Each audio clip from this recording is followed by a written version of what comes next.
जय श्री कृष्णा। कैसे हैं आप लोग? फ्रेंड्स, आज की चर्चा जो होने जा रही है वो ग्रहों के राजा सूर्यदेव से संबंधित होने जा रही है। ग्रहों के राजा सूर्यदेव वर्ष में एक बार आपके लिए इतना सुंदर समय लेकर आते हैं जिसके बारे में कह सकते हैं कि ये हमारे जीवन में उन्नतिदायक, स्फूर्तिदायक और तेजोमयी होता है, क्योंकि ये एक माह के लिए आध्यात्मिक मोड में चले जाते हैं और आध्यात्मिक मोड में आपके लिए काफ़ी सारी चीज़ों को राहत भरा बना देते हैं, क्योंकि ये इस दौरान किसी भी प्रकार का नेगेटिव इफ़ेक्ट नहीं देते हैं, क्योंकि ये एक माह गुरु की शरण में रहते हैं, जिसे कि हम आम बोलचाल की भाषा में खरमास के नाम से जानते हैं। ये 5 दिसंबर से लेकर 31 दिसंबर तक के समय की हम चर्चा कर रहे हैं, जो कि आपके लिए काफ़ी महत्वपूर्ण रहने जा रहा है। आपके जीवन में बड़े-बड़े चेंजेस होते हुए दिखाई देंगे। चेंजेस, क्योंकि देखिए ऐसा नहीं है कि नकारात्मक प्रभाव समाप्त होंगे तो उसके साथ सकारात्मक प्रभाव भी खत्म हो जाएँगे।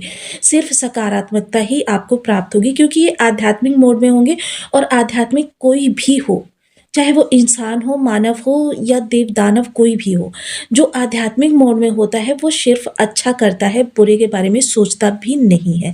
तो यही चीज़ें सूर्य के बारे में होने जा रही हैं। जैसा कि विदित है कि सूर्य देव महाराज जो होते हैं बड़ी-बड़ी चीज़ों के कारक होते हैं, चाहे वो आपकी एकाग्रचित्तता हो, चाहे वो आपका सफलता हो, चाहे आपकी प्रसिद्धि हो, चाहे आपकी जॉब हो या फिर आपके जीवन में आपकी जो आत्मशक्ति हो।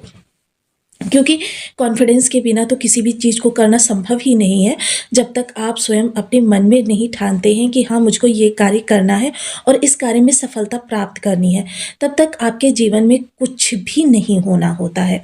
तो ये चीज़ें जो होती हैं वो आपके लिए काफ़ी महत्वपूर्ण रहने वाली है। तो देखिए, यहाँ पर ये चर्चा जो रहेगी वो काफ़ी ज़्यादा आपके लिए विशेष रहेगी और आपके लिए काफ़ी ज़्यादा चीज़ों को उन्नत अवस्था में लेकर आती हुई दिखाई देगी। समय है आपके लिए एक राहत भरी साँस लेने का, समय है एक आगे बढ़ने के नए मुकाम की तरफ जाने का और समय है आपके लिए परिवर्तन का। क्योंकि सूर्यदेव महाराज जो ग्रहों में राजा हैं, तो राजा के समान ही इनके देने की प्रवृत्ति भी है। ये जो देते हैं बहुत बड़ा देते हैं, काफ़ी शानदार देते हैं, काफ़ी उत्तम देते हैं। तो यह समय काल आपके लिए चीज़ों में उत्तम उन्नति का भी है और आपके लिए वृद्धि का भी है। और ये वृद्धिदायक समय जो रहेगा वो आपके लिए काफ़ी महत्वपूर्ण भी रहेगा। तो आइए चर्चा कर लेते हैं सूर्य के बारे में कि सूर्य आगामी समय में आपको किस तरीके से प्रभाव देते हुए देखे जाएँगे। हालाँकि यह इस समय आपके सप्तम स्थान से गोचर कर रहे हैं और सप्तम स्थान जो होता है वो देखिए बहुत महत्वपूर्ण होता है, क्योंकि यहाँ से ये सीधे लग्न को देखते हैं। कोई भी ग्रह हो, हर ग्रह के पास सप्तम दृष्टि होती है। कुछ ग्रहों के पास अतिरिक्त दृष्टियाँ भी होती हैं, लेकिन सूर्य के पास एकमात्र दृष्टि सप्तम दृष्टि हो और सप्तम दृष्टि जो है वो देखिए जहाँ पर बैठते हैं वहाँ से ज़्यादा प्रवाह देती है। तो यहाँ पर सूर्य के जो प्रभाव रहेंगे वो काफ़ी शानदार रहेंगे। तो बनी रहिए हमारे साथ इस वीडियो में, एंड तक आपको बहुत कुछ जानने के लिए मिलेगा। वीडियो बहुत ज्ञानवर्धक रहने वाला है।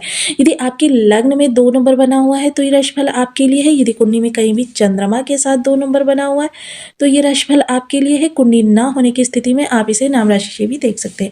यदि अभी तक आपने अपने इस चैनल को सब्सक्राइब नहीं किया है तो प्लीज़ सब्सक्राइब कर लीजिए, वीडियो को लाइक कर दीजिए, चैनल को शेयर कर दीजिए। इससे होगा क्या कि हमारे आने वाले हर वीडियो की नोटिफिकेशन मिल सकेगी आपको सबसे पहले।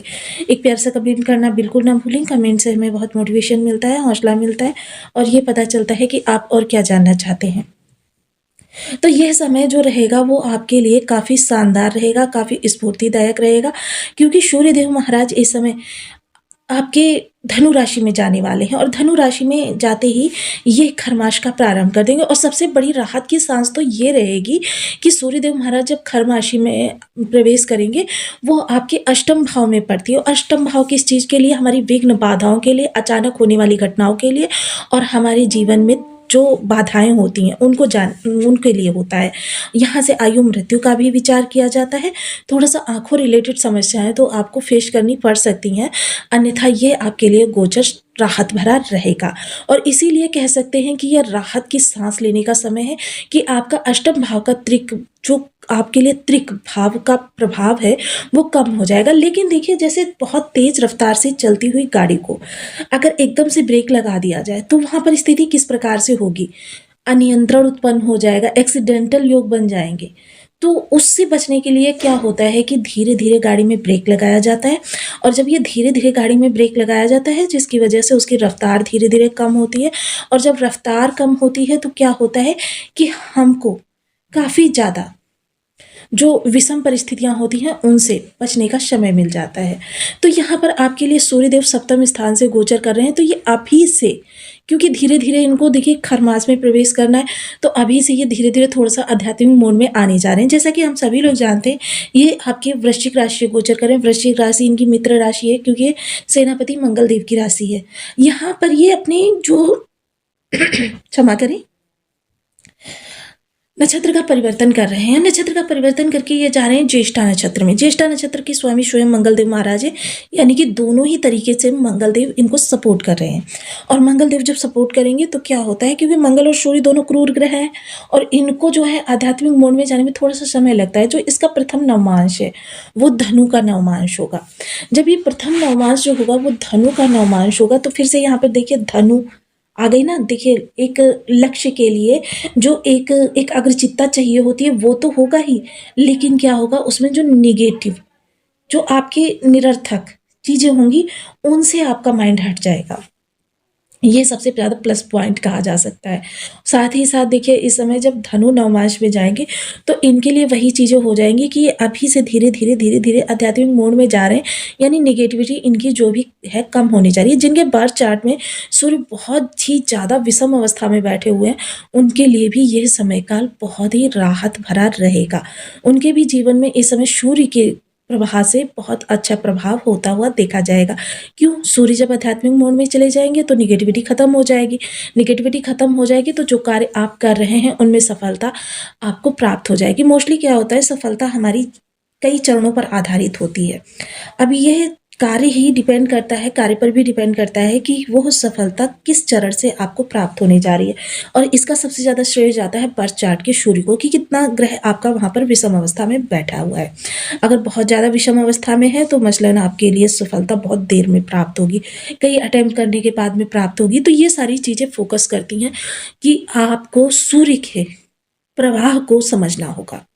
अब इसके बाद में देखिए धनु नवमांश में जब जाएंगे तो वहाँ पर तो ये राहत भरा काफ़ी ज़्यादा आध्यात्मिक मोड लेकर आएंगे, लेकिन उसके बाद जब ये मकर और कुंभ में जाएंगे, अब यहाँ पर थोड़ा सा संशय आ सकता है कि मकर कुंभ में जब जाएंगे तो क्या आपके लिए बहुत ज़्यादा विषम प्रभाव हो जाएंगे, क्योंकि इन दोनों के मध्य 36 का आंकड़ा है।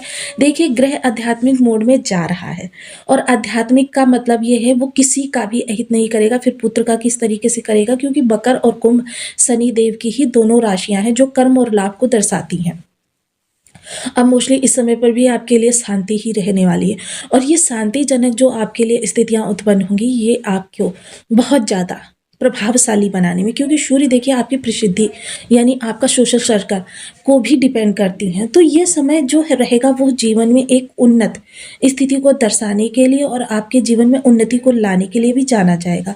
आपकी जो भी विषम अवस्थाएं अभी तक आपको परेशान कर रही थी या आपकी जो भी ऐसी इस सिचुएशन थी जो कि आपको काफ़ी ज़्यादा दयनीय स्थिति में लेकर जा रही थी, आपके बार बार किए गए प्रयास आपको हानि पहुंचा रहे थे और आप जितना भी अच्छा संभालने का प्रयास कर रहे थे वहाँ से आपको नकारात्मकता ही नकारात्मकता प्राप्त हो रही थी।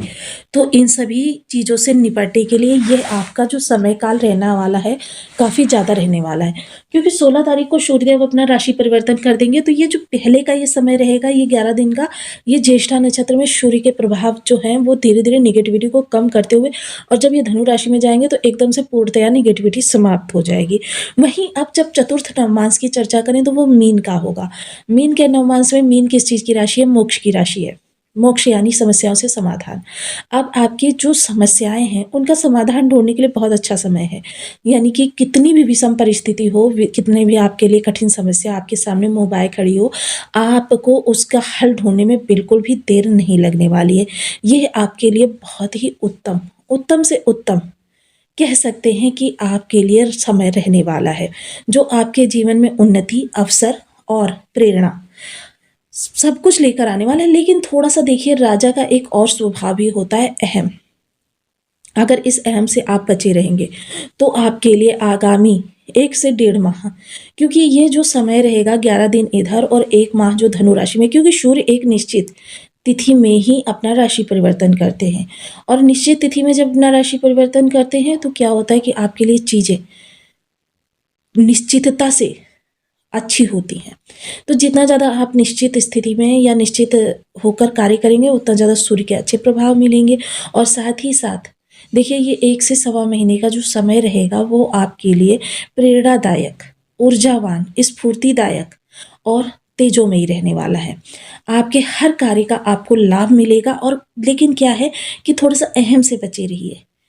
ईगो, ईगो टकराव जहाँ पर उत्पन्न होता है, वहाँ पर आपके लिए स्थितियाँ जो हैं विषम हो जाती हैं और विशेषतः ये दोनों ही ग्रह सूर्य और मंगल कठोर ग्रह की श्रेणी में रखे जाते हैं, क्रूर ग्रह की श्रेणी में। ये चीज़ों को धीरे-धीरे नहीं टरकाते, बल्कि एकदम से आपके लिए विषमता को उत्पन्न कर देते हैं और यह विषमता जो होती है, वो आपके लिए काफ़ी ज़्यादा विषम होती है।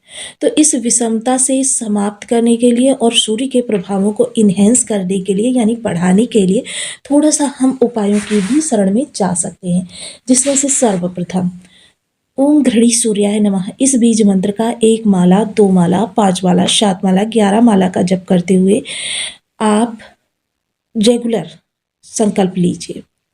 और इसको आप देखिए जिस दिन समय नहीं है तो आप थोड़ी ही मंत्रों की संख्या का जप कर सकते हैं, लेकिन अगर आपके पास समय है तो 10 से 15 मिनट आप इन मंत्र के जाप का नियमित संकल्प ले लीजिए। आपके सूर्य धीरे-धीरे अच्छे प्रभाव देने लगेंगे। वहीं सूर्य को नित्य प्रति अर्घ देना, एक पर्टिकुलर समय पर जागना, निश्चित समय पर पूजन करना, अपने हर कार्य को व्यवस्थित रखना और एक निश्चित समय पर उस कार्य को पूर्ण करना। यह सब कार्य जो होते हैं सूर्य की अनुकंपा के लिए किए जाते हैं। इसके अतिरिक्त देखिए आप लाल रंग का तिलक अपने मस्तक पर धारण कर सकते हैं। तिलक हमारी सनातन धर्म की परंपरा है। लाल रंग की वस्तुओं को धर्म स्थान या फिर किसी ज़रूरतमंद को दान कर सकते हैं। गुड़ और गेहूँ बंदरों को खिला सकते हैं। इसके अतिरिक्त देखिए रविवार का व्रत कर सकते हैं, रवि की होरा में निर्जला व्रत कर सकते हैं। लाल रंग की वस्तुएं या